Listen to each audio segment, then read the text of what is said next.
abiotic characteristics, and Albert Schwingshandl from Vienna will give us a presentation on the abiotic aspects. He is, with his team, has a river engineering consulting company and works mainly in Austria on river restoration concepts, but also flood management, but there are also some international activities.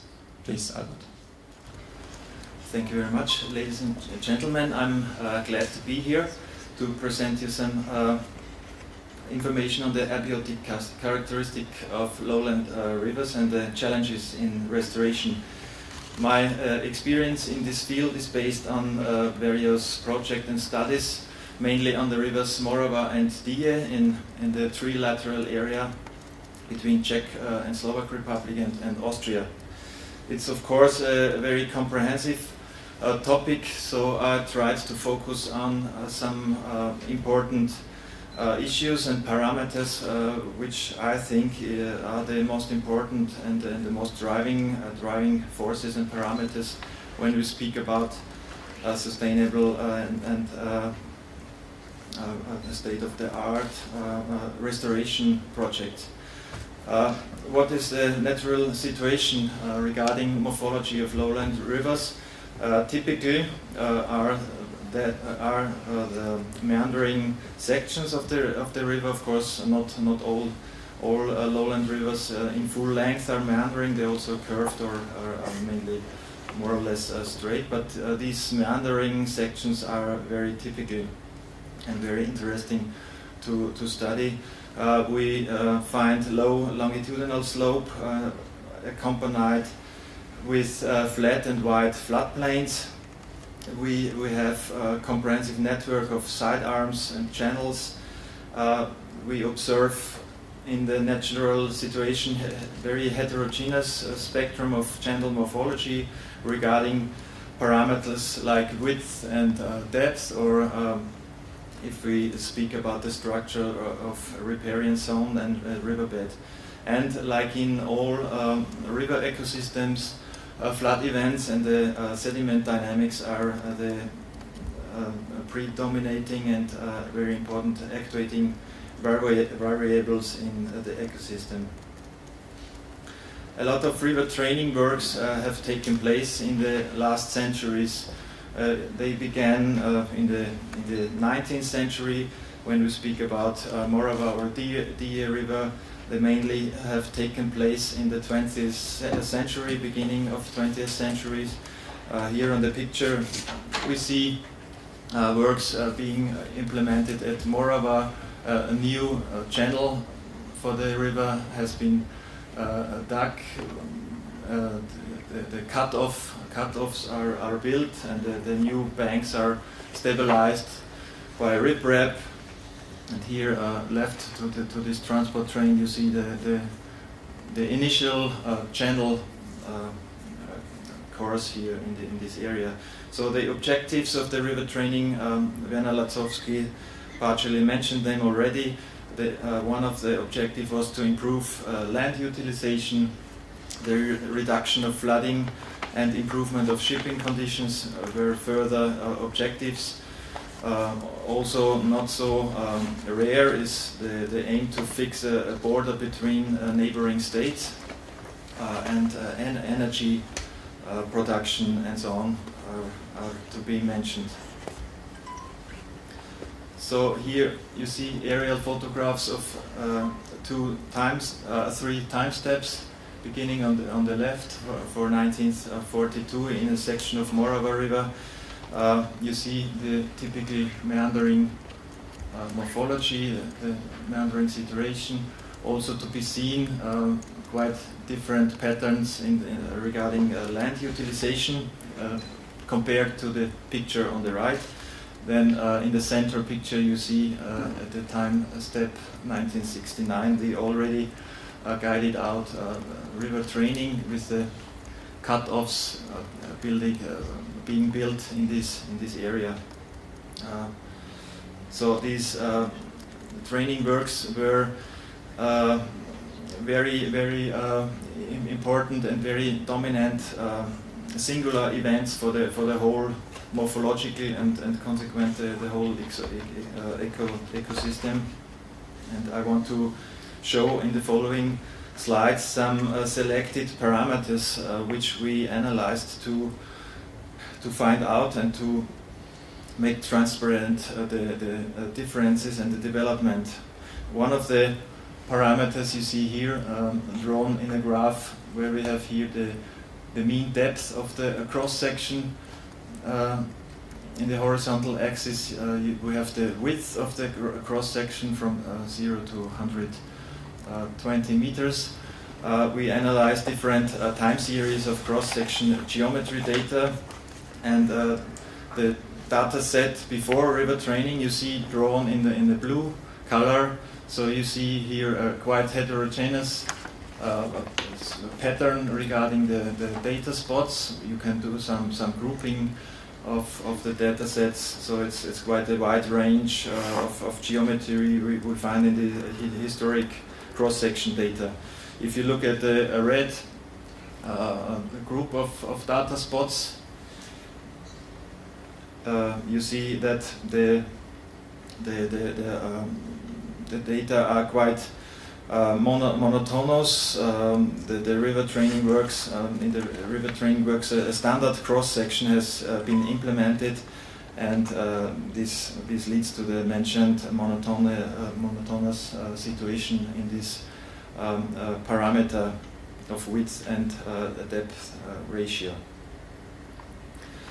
Important development when we speak about morphology after the river training has been implemented is the riverbed elevation analyzed in the longitudinal section. Here on the horizontal line, again it's an example of Morava River. You have the river kilometers from 0 to 70, and on the vertical axis you see absolute elevation, meter above sea level.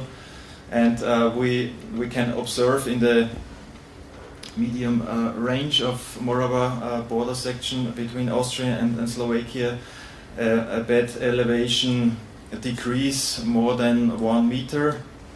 So the yellow line is the first historic data set, 1908, and the black line is the last data set on 2006.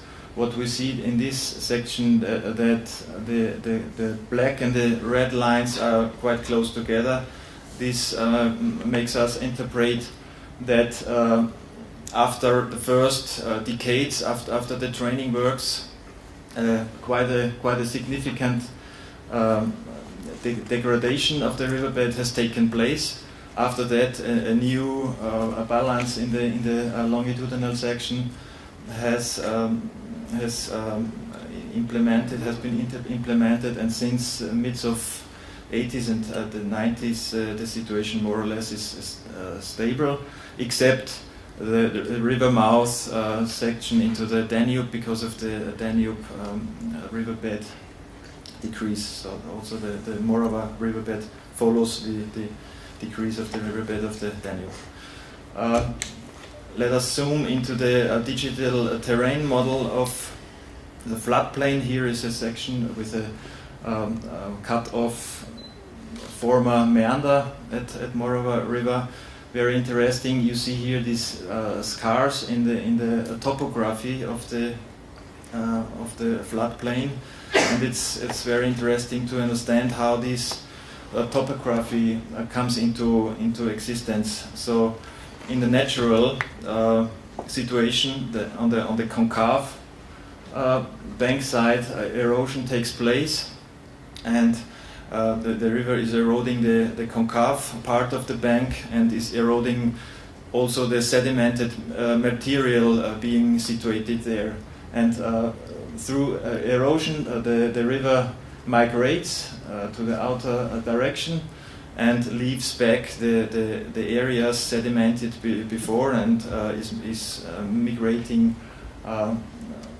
towards the outer direction. So this makes one flood event after the other these scars in the topography of the floodplain. comparison of the situation when we look at it in the cross section. In the natural situation, as I explained before, it's typical that the meander migrates to the concave part.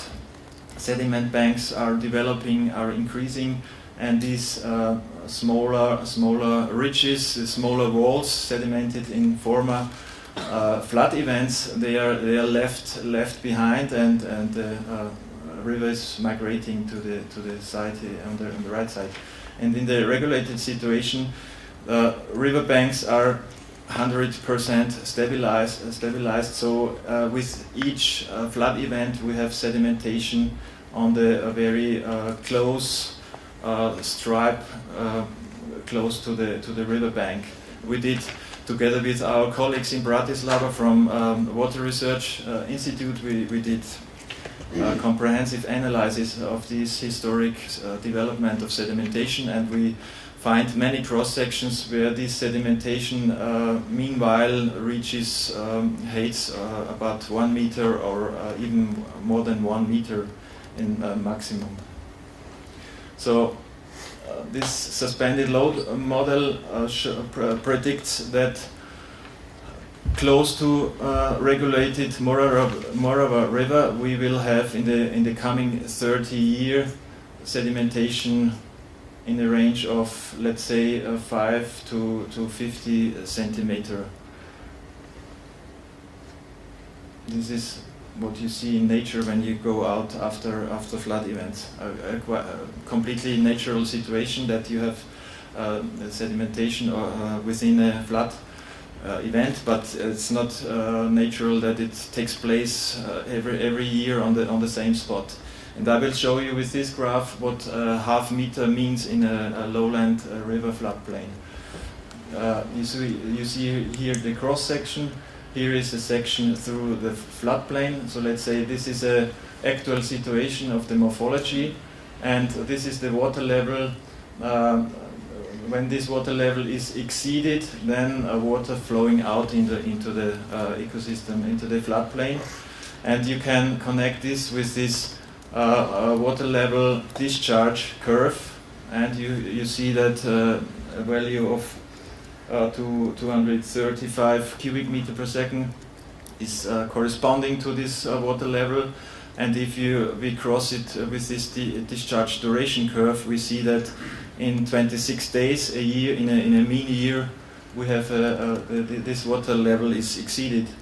If we are lowering the terrain, let's say half meter, then we see if we cross the two curves that this means that on 45 days the river is in lateral connection with the floodplain. So this we also can put the other way around. If we get a half meter sedimentation on this side, it means that we lose 20 days of connection of the main river with a floodplain. So short video to show you the significance of the small floods which connect the main river with the floodplain.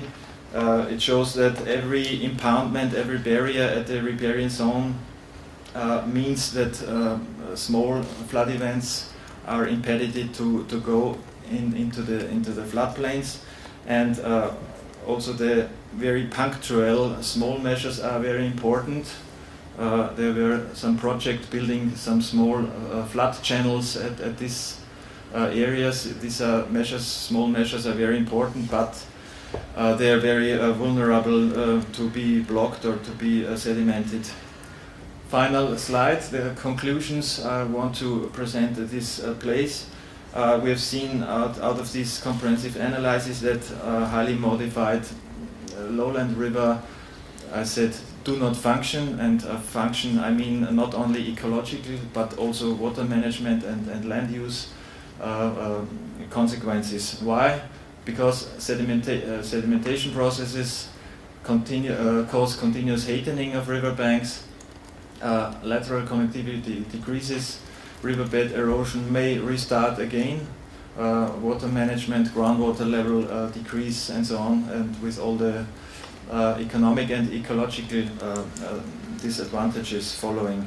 And our experience is that restoration works at Lowland River need to be similar, strong reset events as the training works, because they have only a very limited hydrodynamic potential to have a self-dynamic development, and small and punctual measures are with small or no effect.